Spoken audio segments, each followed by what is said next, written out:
This is the most concerning, along with the English ivy, which is down here. It wraps around trees and it suffocates them and kills them. All you do, because you're not going to control it here, all you do is you take your loppers and you cut it at the bottom. That's it. You stay on top of that so that you don't have trees being killed. So here's how this works. Here's your bittersweet, which is an invasive, okay? How do I know this? I took a picture, it loads. This is the ID app.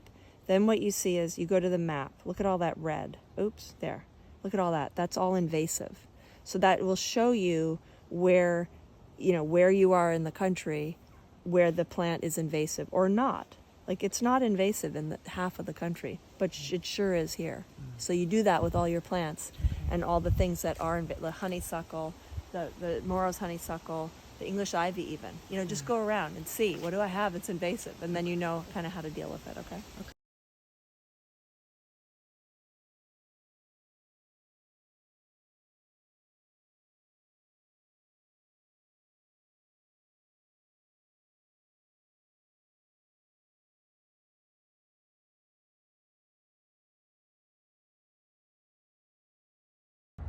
Buzzkill! Okay.